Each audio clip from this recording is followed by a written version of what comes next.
Hey all you beautiful people, my name is Romance Freak and welcome back to Harry Potter and the Sorcerer's Stone.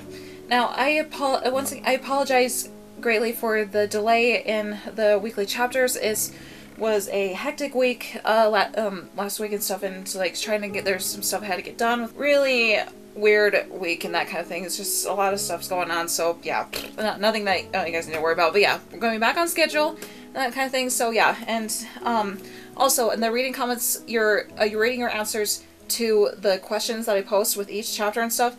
I'm going to be posting that, so that way you guys will know that I do read your answers and that kind of thing, and other people can see, like, what I do and that kind of thing, and it'll be the start of, like, reading your chapters and that kind of thing. So it's just the reason why I've been delaying it is because there was so many, like, you know, there's a few answers and that kind of thing. I kind of hope that, like, you know, there'd be like, oh, hi, Patches.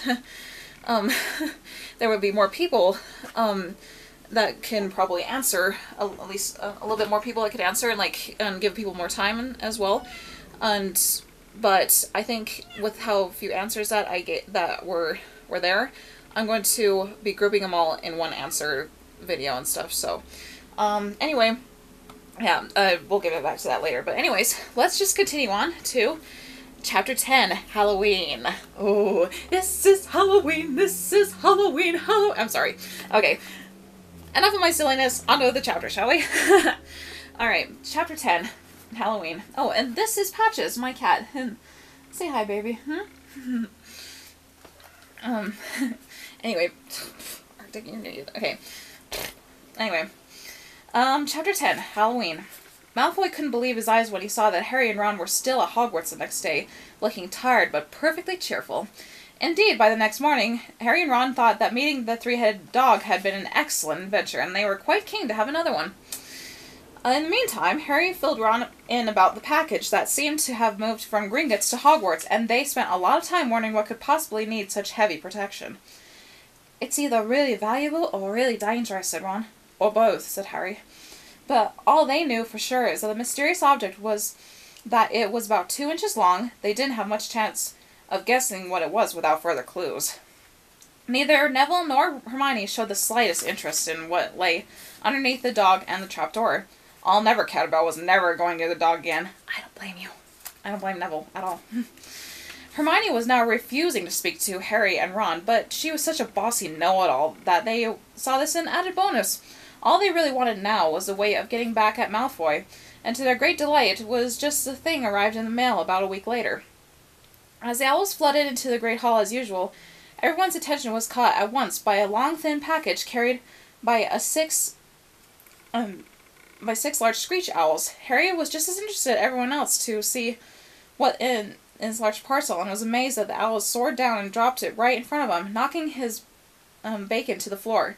They had hardly fluttered out of the way when another owl dropped a letter on the top of the parcel. "Are you just going to try and bug me or something?" You're just... yeah, Patches likes to get my attention when she's... I don't know if you might see her at this angle, but yeah, this, like, I think, yeah, you see her for this angle, but anyway. Harry ripped open the letter first, which was lucky because it said, "Do not open the parcel at the table. It contains your new Nimbus 2000, but I don't want everybody knowing you got a broomstick or they'll all want one. Oliver will meet you tonight on the Quidditch field at 7 o'clock for your first training session. Professor M. McGonagall." Harry had difficulty hiding his glee as he handed the note to Ron to read. "A Nimbus 2000! Ron moaned enviously. "I've never even touched one!"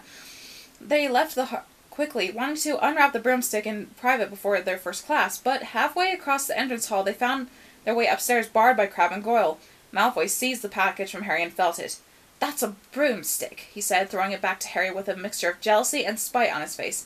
"You'll be in it for it this time, Potter. First years aren't allowed them." Ron couldn't resist it. "It's not any old broomstick," he said. "It's a Nimbus 2000. What do you say you've got at home, Malfoy? A Comma 260? Ron grinned at Harry. "Commas look flashy, but they're not the same league as a Nimbus." "And what would you know about it, Weasley? You couldn't afford half of the handle." Malfoy snapped back. "I suppose you and your brothers have to save up twig by twig." Before Ron could answer, Professor Flitwick appeared at Malfoy's elbow. "Not arguing, I hope, boys," he squeaked. "Potter's been sent a broomstick, Professor," said Malfoy quickly. Yes, yes, that's right, said Professor Flitwick, beaming at Harry. Professor McGonagall told me all about the special circumstances, Potter. And what model is it? A Nimbus 2000, sir, said Harry, fighting not to laugh at the look of horror on Malfoy's face. And it's really thanks to Malfoy here that I've got it, he added. Harry and Ron head upstairs, smothering their laughter at Malfoy's obvious rage and confusion. Well, it's true, Harry chortled as they reached the top of the marble staircase. If he hadn't stolen Neville's Remembrall, I wouldn't be on the team. I suppose you think that's a reward for breaking the rules? Came an angry voice from just behind them. Hermione was stomping up the stairs, looking disapprovingly at the package in Harry's hand. I thought you weren't speaking to us, said Harry. Yes, don't stop now, said Ron. It's doing us so much good. Harry marched away with her nose in the air. Wait, did I say Harry? I think Hermione. Sorry. Harry had a lot of trouble keeping his mind on the lessons that day. It kept wandering up to the dormitory where his new broomstick was lying under his bed, or straying off to the Quidditch field where he'd be learning to play that night. He bolted his dinner that evening without noticing what he was eating, and then rushed upstairs with Ron to unwrap the Nimbus 2000 at last. Wow, Ron sighed as the broomstick rolled onto Harry's bedspread. Even Harry, who knew nothing about the different brooms, thought it looked wonderful. Sleek and shiny, with a mahogany handle, it had a long tail of neat, straight twigs, and Nimbus 2000 written in gold near the top. At 7 o'clock drew nearer. Harry left the castle and set off in the dusk toward a Quidditch field. He'd never been inside the stadium before. Hundreds of seats were raised in stands around the field so the spectators were high enough to see what was going on. At either end of the field there were three golden three golden poles with hoops on the end. They reminded Harry of little plastic sticks Muggle children blew bubbles through, except they were 50 feet high. Can you imagine, giant bubbles, going through that thing? Too eager to fly again to wait for wood, Harry mounted his broomstick and kicked off from the ground. What a feeling! He swooped in and out of the goalpost and then sped up and down the field. The Nimbus 2000 turned wherever he wanted at the lightest touch. Hey, Potter, come down! Oliver Wood had arrived. He was carrying a large wooden crate under his arm. Harry landed next to him. Very nice, said Wood, his eyes glinting. See what McGonagall meant? You really are a natural. I'm just going to teach you the 3 rules this evening. You'll be joining the team practice 3 times a week. He opened the crate. Inside were 4 different sized balls. Right, said Wood. Now, Quidditch is easy enough to understand, even though it's not so easy to play. There are 7 players on each side. 3 of them are called chasers. 3 chases, Harry repeated, as Wood took out a bright red ball about the size of a soccer ball. This ball's called the quaffle, said Wood. The chasers throw the quaffle to each other and try to get it through one of the hoops to score a goal. 10 points every time the quaffle goes through one of the hoops. Follow me? 3 chasers throw the quaffle and put it through hoops to score, Harry recited. So, that's sort of like basketball on broomsticks with 6 hoops, is it? What's basketball? Said Wood curiously. Never mind, said Harry quickly. Now, there's another player on each side who's called the keeper. I'm keeper for Gryffindor. I have to fly around our hoops and stop the other team from scoring. 3 chasers, 1 keeper, said Harry, who was determined to remember it all, and they play with a quaffle. Okay, got that. So, what are they for? He pointed at 3 balls left inside the box. I'll show you now, said Wood. Take this. He handed Harry a small club, a bit like a sharp baseball bat.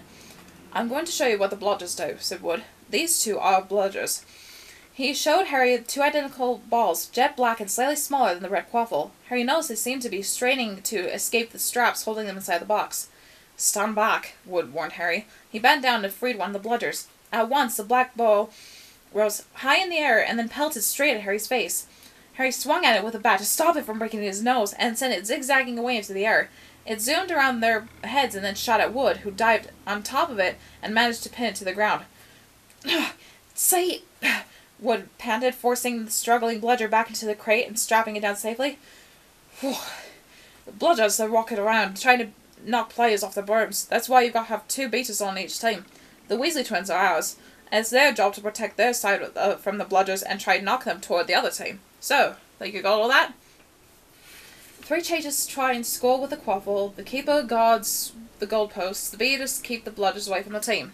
Harry reeled off. Very good, said Wood. Have the bludgers ever killed anyone? Harry asked, hoping he sounded offhanded.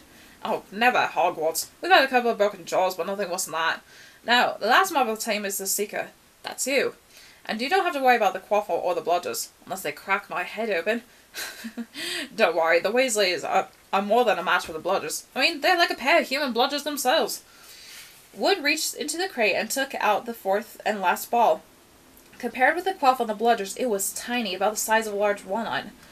It was bright gold and had little fluttering silver wings. This, said Wood, is the golden snitch. It's the most important ball of the lot. It's very hard to catch because it's so fast and difficult to see.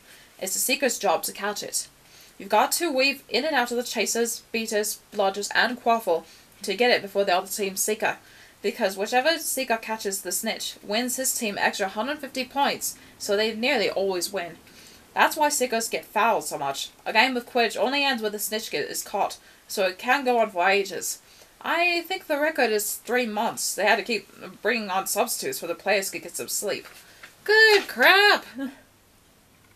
3 months? There's no way that would be watching it for that long. Ha!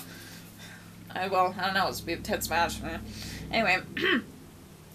Well, that's it. Any questions? Harry shook his head. He understood what he had to do all right. It was doing it that was going to be the problem.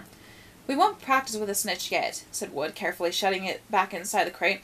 It's too dark. We might lose it. Let's try you out with a few of these. He pulled out a bag of ordinary golf balls out of his pocket, and a few minutes later he and Harry were up in the air, Wood throwing the golf balls as hard as he could in every direction for Harry to catch. Harry didn't miss a single one, and Wood was delighted. After half an hour, night had really fallen, and they couldn't carry on. That Quidditch Cup will have our name on it this year, said Wood happily as they trudged back up to the castle. I wouldn't be surprised if you turned out to be better than Charlie Weasley, and he could have played for England if he hadn't gone off chasing dragons. Perhaps it was because he was now so busy, with Quidditch practice 3 evenings a week on top of all his homework, but Harry couldn't hardly believe it when he realized he'd already been in Hogwarts for 2 months. The castle felt more like home than Privet Drive ever had. His lessons, too, were becoming more and more interesting now that they had mastered the basics. On Halloween morning, they woke to the delicious smell of baking pumpkin wafting through the corridors. Oh, even better, Professor Flitwick announced in charm that they thought they were ready to start making objects fly, something they had all been dying to try since they'd seen him make Neville's toad zoom around the classroom. Professor Flitwick put the class into pairs to practice. Harry partners were Seamus Finnegan, which was a relief because Neville had been trying to catch his eye.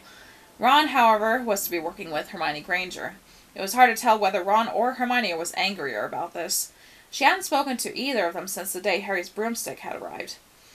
Now, don't forget the nice wrist movement we've been practicing, he squeaked Professor Flitwick, perching on top of his pile of books as usual. Swish and flick. Remember, swish and flick.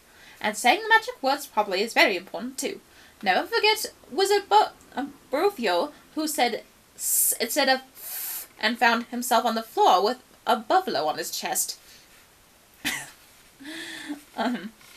It was very difficult. Harry and Seamus swished and flicked, but the feather were supposed to be setting skyward just lay on the desktop. Seamus got so impatient that he prodded it with his wand and set fire to it. Harry had to put it out with his hat. Ron, at the next table, wasn't having much more luck. Wingardium Leviosa! He shouted, waving his long arms like a windmill. Stop, you're saying it wrong, Harry heard Hermione snap. It's Wingardium Leviosa. Make the gar nice and long. Well, you do it then, if you're so clever. Go on, Ron snarled. Hermione rolled up her sleeves of her gown, flicked her wand, and said, Wingardium Leviosa. The feather rose off the desk and hovered about 4 feet above their heads. Oh, well done, cried Professor Flitwick, clapping. Everyone see here. Miss Granger has done it. Ron was in a very bad mood by the end of the class. It's no wonder no one can stand her, he said to Harry as they pushed their way into the crowded corridor. She's a nightmare, honestly. Someone knocked into Harry as they hurried past him. It was Hermione. Harry caught a glimpse of her face and was startled to see that she was in tears. I think she heard you. So? Said Ron, but he looked a bit uncomfortable. She must have noticed she hasn't got no friends. Hermione didn't turn up for next class and wasn't seen all afternoon. On their way down to the Great Hall for the Halloween feast, Harry and Ron overheard Parvati Patil telling her friend Lavender that Hermione was crying in the girls' bathroom and wanted to be left alone. Ron still looked more awkward at this, but a moment later they entered the Great Hall where the Halloween decorations put Hermione out of their minds. 1,000 live bats fluttered from the walls and ceiling, while 1,000 more swooped over the tables in low black clouds, making the candles in the pumpkin stutter. The feast appeared suddenly on the golden plates, as it had the start of term banquet. Harry was just helping himself to a baked potato when Professor Quirrell came sprinting into the hall, his turban askew and terror on his face. Everyone stared as he reached Professor Dumbledore's chair, slumped against the table, and gasped, "Troll in the dungeons! This is all you have to know." And then he sank to the floor in dead faint. There was an uproar. It took several purple firecrackers exploding from the end of Professor Dumbledore's wand to bring silence. "Prefects," he rumbled, "lead your houses back to the dormitories immediately." Percy was in his element. "Follow me and stick together, first years. No need to fear for the troll if you follow my orders. Stay close behind me now. Make way, first years. Coming through. Excuse me, I'm a prefect." "How did a troll get in?" said Harry as they climbed the stairs. "Don't ask me. Maybe they're supposed to be really stupid," said Ron. "Maybe Peeves let in for a Halloween joke." They passed different groups of people hurrying in different directions. As they jostled their way through a crowd of confused Hufflepuffs, Harry suddenly grabbed Ron's arm. I just thought, Hermione! What about her? She doesn't know about the troll." Ron bit his lip. "Oh, all right," he snapped, "but Percy better not see us." Ducking down, they joined the Hufflepuffs going the other way, slipped down a deserted side corridor, and hurried off toward the girls' bathroom. They had just turned the corridor when they heard quick footsteps behind them. "Percy!" he hissed, pulling Harry behind a large stone griffin. Peering around it, however, they saw not Percy, but Snape. He crossed the corridor and disappeared from view. "What's he doing?" Harry whispered. "Why is he down the dungeons with the rest of the teachers?" "Search me." Quietly as possible, they crept along the next corridor after Snape's fading footsteps. "He's heading for the 3rd floor, Harry said, but Ron held up his hand. "Can you smell something?" Harry sniffed, and a foul stench reached their nostrils, a mixture of old socks and the kind of public toilet no one seems to clean. Ugh.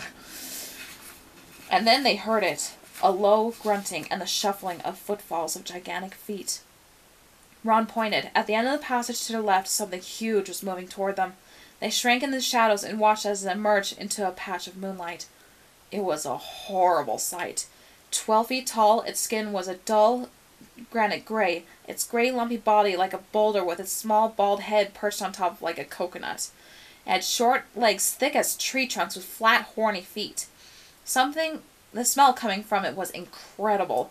It was holding a huge wooden club, which dragged along the floor because its arms were so long. The troll stopped next to a doorway and peered inside. It waggled its long ears, made up its tiny mind, then slouched slowly into the room. "The key's in the lock," Harry muttered. "We could lock it in." "Good idea," said Ron nervously. They edged toward the open door, mouths dry, praying the troll wasn't about to come out of it. With one great leap, Harry managed to grab the key, slam the door, and lock it. Yes! Flushed with their victory, they started to run back up the passage, but they reached the corner when they heard something that made their hearts stop. A high, petrified scream, and it was coming from the chamber they just chained up. "Oh no," said Ron, pale as the Bloody Baron. "It's the girls' bathroom!" Harry gasped. "Hermione!" they said together. That was the last thing they wanted to do, but what choice did they have? Wheeling around, they sprinted back to the door and turned the key, fumbling in their panic. Harry pulled the door open and they ran inside. Hermione Granger was shrinking against the wall opposite, looking as if she was about to faint. The troll was advancing on her, knocking the sinks off the walls as it went. "Confuse it!" Harry said desperately to Ron, and seizing a tap, threw it as hard as he could against the wall. The troll stopped a few feet from Hermione. It lumbered around, blinking stupidly, seeing what made the noise. Its mean little eyes saw Harry, and it hesitated, made for him instead, lifting its club as it went. "Oi! Pea-brain!" yelled Ron from the other side of the chamber, and he threw the metal pipe at it. The troll didn't seem to notice the pipe hitting its shoulder, but it heard the yell and paused again, turning its ugly snout toward Ron instead, giving Harry time to run around it. "Come on, run!" Harry yelled Hermione, trying to pull her toward the door, but she couldn't move. She was still flat against the wall, her mouth open with terror. The shouting and the echo seemed to be driving the troll berserk. It roared again, started toward Ron, who was nearest and had no way to escape. Harry then did something that was both very brave and very stupid. He took a great running leap and managed to fasten his arms around the troll's neck from behind. The troll couldn't feel Harry hanging there, but even a troll will notice if you stick a long bit of wood up its nose, and Harry's wand still had been in his hand when he jumped. It had gone straight up one of the troll's nostrils. Howling in pain, the troll twisted and flailed its club, with Harry clinging on for dear life. Any second the troll was going to rip him off or catch him in a terrible blow with a club. Hermione had sunk to the floor in fright. Ron pulled out his own wand. Not knowing he was going to do, he heard himself cry the first spell that came to his head. Wingardium Leviosa! The club suddenly flew out of the troll's hand, rose high up in the air, turned slowly over, and dropped, with a sickening crack, onto its owner's head. The troll swayed on the spot and then fell flat on its face with a thud that made the whole room tremble. Harry had gotten to his feet. He was shaking and out of breath. Ron was standing there with his wand still raised, staring at what he had done. It was Hermione who spoke first. Is it dead? I don't think so, said Harry. I think it's just been knocked out. He bent down and pulled up the wand from the troll's nose. It was covered with lumpy grey glue. Ugh, troll bogies. He wiped it on the troll's trousers. A sudden slamming and loud footsteps made three of them look up. They hadn't realized what a racket they had been making. But, of course, someone downstairs must have heard the crashes and the troll's roars. A moment later, Professor McGonagall had come bursting in the room, closely followed by Snape, with Quirrell bringing up the rear. Quirrell took one look at the troll, let out a faint whimper, and sat quickly down on a toilet, clutching his heart. Snape bent over the troll. Professor McGonagall was looking at Ron and Harry. Harry had never seen her look so angry. Her lips were white. Hopes of winning 50 points for Gryffindor faded quickly from Harry's mind. What on earth were you thinking of? Professor McGonagall, with a cold fury in her voice. Harry looked at Ron, who was still standing with his wand in the air. You're lucky you weren't killed. Why aren't you in your dormitory? Snape gave Harry a swift, piercing look. Harry looked at the floor. He wished Ron would put his wand down. There was a small voice that came out of the shadows. Please, Professor McGonagall. They were looking for me. Miss Granger! Hermione managed to get her feet at last. I went looking for the troll because I thought I could deal with it on my own. You know, because I've read all about them. Ron dropped his wand. Hermione Granger telling a downright lie to a teacher. If they hadn't found me, I'd be dead now. Harry stuck his wand up its nose and Ron knocked it out with its own club. They didn't have time to come and fetch anyone. It was about to finish me off when they arrived. Harry and Ron tried to look as though this story wasn't new to them. Oh, well, in that case, said Professor McGonagall, staring at the three of them, Miss Granger, you foolish girl! How could you think of tackling a mountain troll on your own? Hermione hung her head. Harry was speechless. Hermione was the last person to do anything against the rules, and here she was, pretending she had, to get them out of trouble. It was as if Snape had started handing out sweets. Miss Granger, 5 points will be taken from Gryffindor for this, said Professor McGonagall. I'm very disappointed in you. You're not hurt at all. You better get to your Gryffindor tower. Students are finishing the feast in their houses. Hermione laughed. Professor McGonagall turned to Harry and Ron. Well, I'll still say you were lucky, but not many first years could have taken down a fully grown mountain troll. You each win Gryffindor 5 points. Professor Dumbledore will be informed of this. You may go. Well, sheer dumb luck. They hurried out of the chamber and didn't speak at all until they climbed 2 floors up.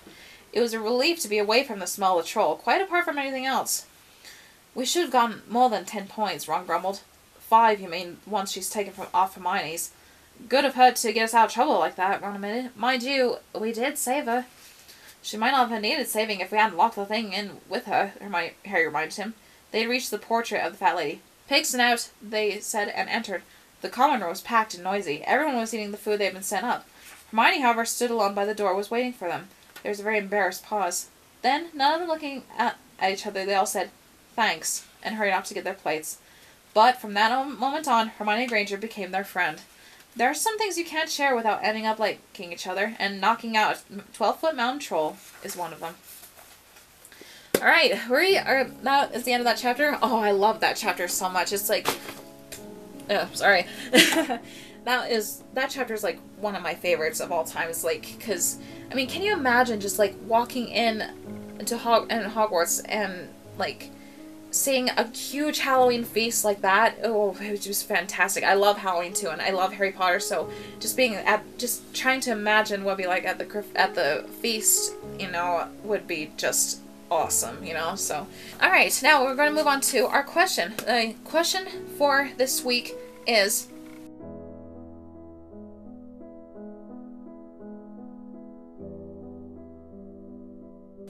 please, you can tell me any story you like. Like, you can tell me, like, what was the scariest Halloween you've ever had? Like, the, you know, the most fun, or like, the most memorable out of all. Like, it can be scary or fun or whatever. Anyway, did you, like, prank anyone? Did you go out? Did you, were you chased by something? Did you pull some, like, Halloween pranks on people? Did you eat so much candy until you're sick? Just let me know what you guys did for your Halloween. Let me know what was your most memorable Halloween ever, okay? So, and leave your comments down in the comment section below, and I shall be reading them in the next reading your comments video. So, and I shall be sharing my own favorite story from my own favorite Halloween story as well. That it was memorable for me with my friends. So, alright guys, yeah, I'll be reading all your comments of the previous questions and stuff. I'll be sharing all my stories of those questions and whatnot, and then we'll be continuing on for just one video per day for that. I mean, of the questions, if you know what I mean. I'm babbling. Anyway, so thank you guys so much for listening in. I love y'all. Peace out. See you next time, my den.